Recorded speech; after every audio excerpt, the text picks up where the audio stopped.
Ciao a tutti, io sono Luca e in questo video volevo parlare dell'espressione rigirare il dito nella piaga. Questo video è pensato per quelle fantastiche persone che stanno imparando l'italiano come lingua straniera.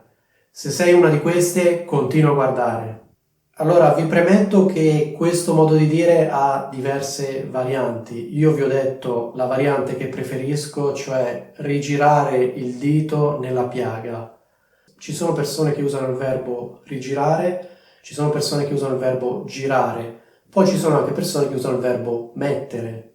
Quindi altre varianti di questo modo di dire sono girare il dito nella piaga, mettere il dito nella piaga, poi c'è anche chi dice mettere il dito sulla piaga.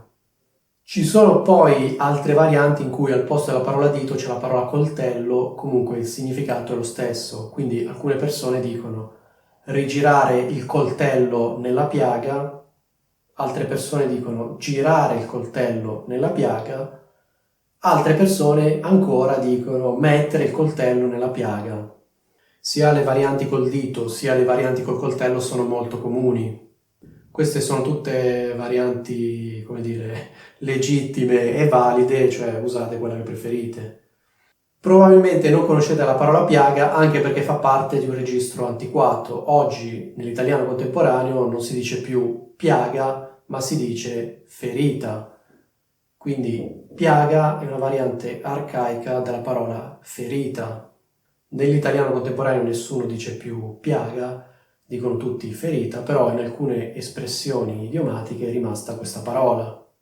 Cosa significa in senso letterale mettere il dito nella piaga? Significa infilare il dito in una ferita aperta.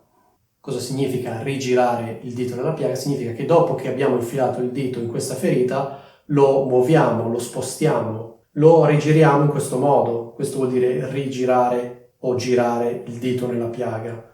Cioè qui c'è una ferita, noi infiliamo il dito nella ferita e giriamo il dito. Ecco, io ho preso in considerazione il caso del dito, no? Oppure potrei prendere in considerazione il caso del coltello, il discorso è lo stesso, cioè qui c'è una ferita, io infilo il coltello nella ferita e poi rigiro il coltello, cioè faccio girare il coltello nella ferita. Questo è il significato letterale del modo di dire. L'immagine è piuttosto chiara. In senso figurato, questo modo di dire vuol dire ricordare a qualcuno qualcosa di spiacevole, qualcosa che gli causa dolore. Per esempio, se un mio amico è stato lasciato dalla sua ragazza ed è ancora triste per questa cosa, nel senso che a lui manca questa persona, ecco, se io un giorno esco col mio amico e inizio a dire certo che la tua ex era proprio simpatica, lui mi potrebbe dire sì, vabbè, ho capito, ma adesso non rigirare il dito nella piaga, che significa non farmi ricordare cose che per me sono dolorose. Oppure, altro esempio, facciamo finta che una mia amica sia stata licenziata e poi abbia cambiato lavoro e però rimpianga il suo lavoro precedente, cioè nel senso che il suo lavoro precedente le piaceva di più. Ecco, magari se io esco con questa mia amica e le dico ti ricordi quando facevi quell'altro lavoro? Cioè, secondo me era più bello quell'altro lavoro. Lei mi potrebbe dire, ho capito, ma adesso non rigirare il dito nella piaga. Che significa? Non ricordarmi cose che per me sono sgradevoli, o meglio, cose che a me causano dolore. Perché? Perché alla mia amica piaceva di più il lavoro precedente, io le ricordo questa cosa, è come se io infilassi un dito in una ferita ancora aperta, o ancora meglio, come se io girassi il dito dentro una ferita ancora aperta. E quindi capite che questa espressione si usa quando si ricorda a qualcuno qualcosa di doloroso, qualcosa di spiacevole, volendo anche quando si ricorda a qualcuno un errore che ha fatto questa persona.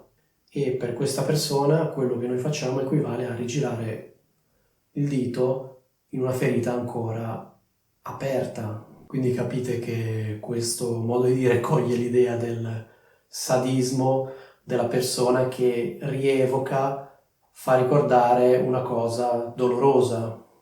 A me personalmente piace la variante col verbo rigirare perché mi rende proprio l'idea di una persona che rigiri il dito in questo modo in una ferita aperta, piuttosto che il semplice mettere il dito nella piaga.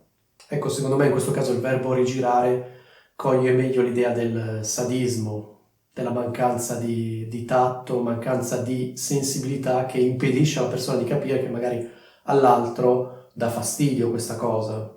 Il verbo rigirare ha vari significati e compare anche in altre espressioni idiomatiche.